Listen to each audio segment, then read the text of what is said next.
Hello! I would like to welcome you to the Laramy-K Optician Works Training Center, where, and I promise this is the last time, I'm going to run down where we are. The store looks good. We have frames on our frame board. Our dispensing area is ready to work with customers. I've got a lens order in my hand, and now we're learning to assess my customer's needs. We've covered power and frame choice. Now, let's just talk a little bit about fit and fashion.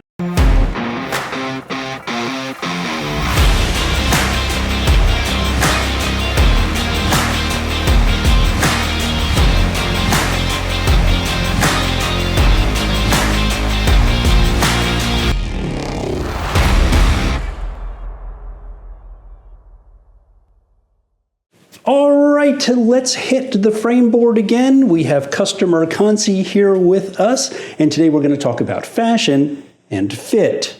And we were talking before we set the cameras in motion. Fashion is a weird thing to talk about it because, of course, it is completely subjective. And we kind of came up with a couple of ideas. One being, let the customer guide you, right? As soon as she's pulled down the second or third frame off of the board, if I'm paying attention to what she's doing, if I have an eye for my frames, if I know what's on my frame board, I should be picking up from her what it is she wants to see. If you are asked directly, is this a man's frame? Just leave it. Don't even jump down that rabbit hole. There's no need to do that. Let's take a quick break and let me show you the telltale signs of what does make a guy's frame or a gal's frame.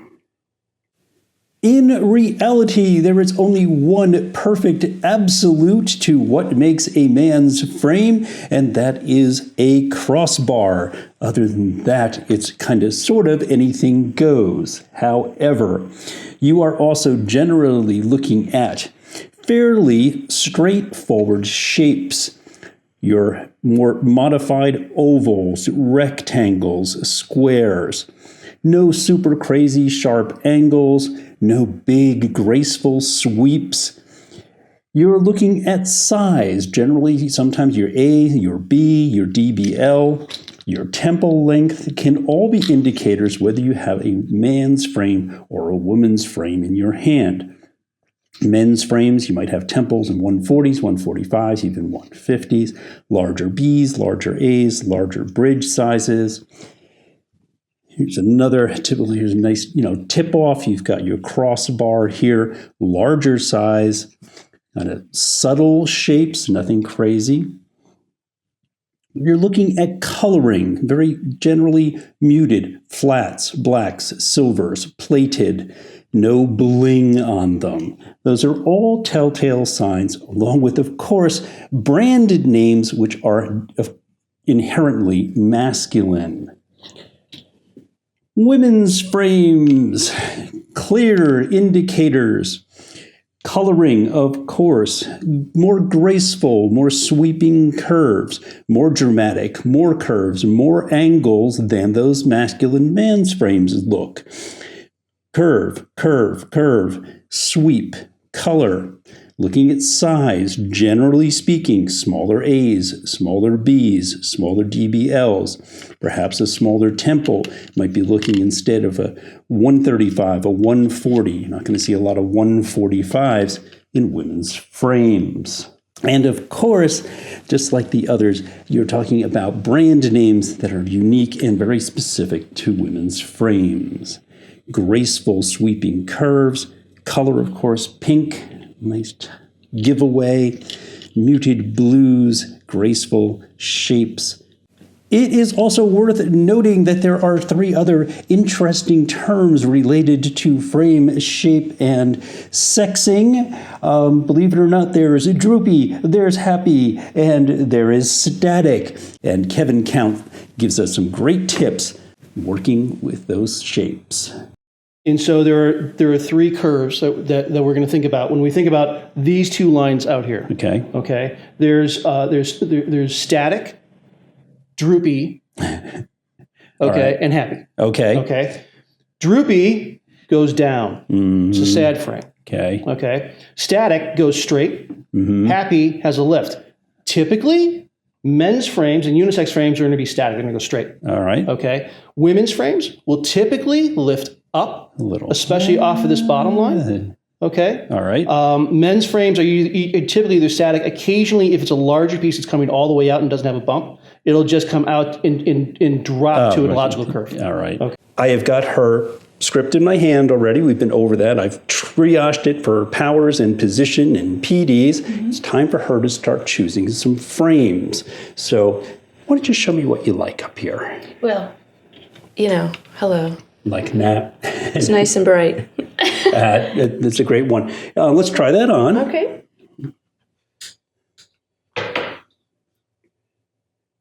And if it's looking at me, could you drop your head for me? And back up. That's good. Okay, turn. Okay, good. That's certainly an option. You want to look at other stuff? Sure. Okay. Absolutely. All right, we'll set this one to the side. Okay. All right. Let's stop there for a moment. I mean, she went for bright, wild. Okay, I love this frame. I actually have this frame in black. When I asked you to put these on, go ahead and do that again. Sure. And we're getting into that fit piece of things. When I say turn, look at me, okay, and drop your head, right? I don't really necessarily need her to drop her head in order for me to check that fit. But do you know what that does for you? It puts you in control. Hence, when I have to say no or guide her towards something else, in some little psychological way, you've got a leg up on that. So what I am looking at for fit, now there is a great video about this, goes into great detail about breaking down the fit. 1, 2, 3, 1, 2, 3, width, nose, temples. But we'll go through this one time with her in this situation. What I am looking for first is, do these temples leave the chassis, go straight back, and touch just before her ear? Which they do. I mean, really, really well. I mean, this frame is just a great fit. The second piece, number 2 in the 3 steps, I'm looking at her nose. And I don't mean, I'm looking at her nose. I'm making sure that that frame doesn't touch, only the nose pads touch. I'm making sure that that bridge isn't too wide or too narrow, that the nose pads aren't placed, splayed way out, and that frame is dropped down, resting on the bridge on her nose. Again, this is a really, really good fit for her. I've gotten past width. Nose looks good. That would be when I'd ask, turn your head, take a peek back here, make sure that I've got enough temple, and then we say, yeah, that would definitely be a go. Let's set one to the side, and let's take a look at another. Why don't you choose another frame for me? She's doing that. I would probably do exactly this. I would sneak around and set that on the dispensing table that we're going to go to. Try these. Perfect example. And we're only going to run through one more of these, Kim, because we have this stuff covered. You drop your head for me. If I'm looking at her for width, if my temples are like this, that frame is much too small for her. If my temples are like this, the frame is much too large for her. What have I got here? Got this little tiny bowing like this, which would not be a good thing for her. If you try it at home, you push here and here on your glasses, it's going to shoot that frame right off your nose. Not a good thing. Really close on the nose pad on this side, a little bit more to go on this side, and the bridge of this frame is literally resting on her nose. Not a good fit. No good width, no good nose. There's not even any point of getting up close and personal and getting behind your ear there. Okay. There a nose. That's it. Doing that 3-step process as she's taking frames off of the board is one of the most important skills that you can develop as an optician. If you can't sell frames that fit, you're not going to make it in this business very long. If I sell her frames that fit, she's going to be happy. She's going to be a return customer as well. Be ready to defend the reasons why you say a frame does or does not fit, and shoot for the ones that do. So, talk a little bit about fashion. Mm-hmm. Let your customer be the guide. Absolutely. It is their choice what they want to wear. And for fit, It's that 1, 2, 3 where you can watch the other video. Going to do something a little bit different right at the moment. We're going to do Philosophy Corner.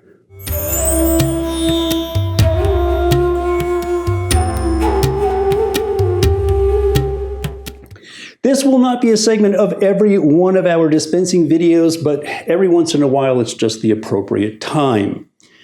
These videos really are for those of you who are working hardcore retail. You are going to be in a busy place, most likely a big box optical or a very busy multi-chain practice, and you are going to be seeing Kansi the customer 10, 15, 20 times a day, 5 days a week. We have a saying here. If 1 out of every 10 of your Kansi the customers is a PITA, that's just retail, folks. That's just life. That's work. Yes, it's just like any other job, all right? If 9 out of every 10 people you see is a PITA, that's you. You have a problem with the job that you're doing. And I know that you could, you want to say, well, what can I do about it, right? You can change your attitude. You can change jobs but remain an optician. Or you can simply find something else to do. And you may say, oh, it's easy for you, John. Okay, no, it's not easy for me. I've had to do it. I've been fired as an optician, okay? The place just wasn't a good match for me. I went back to some place I had worked for 8 years prior to that. Went right back into my old job, my old routine, my same old customers. Spent another 3 years there before I moved.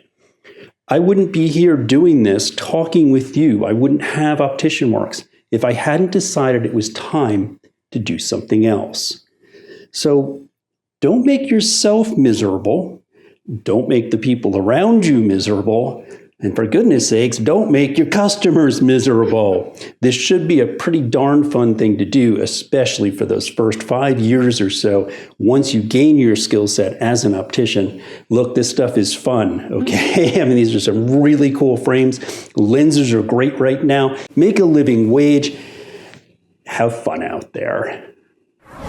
Thank you so much for watching. If you are watching us on YouTube, please go ahead and hit that subscribe button down there in the corner. If you're watching us on Facebook, please give us a like. Feel free to leave a comment and make certain that every lens that you're putting in that perfect frame that you and your customer have chosen comes from Laramy-K.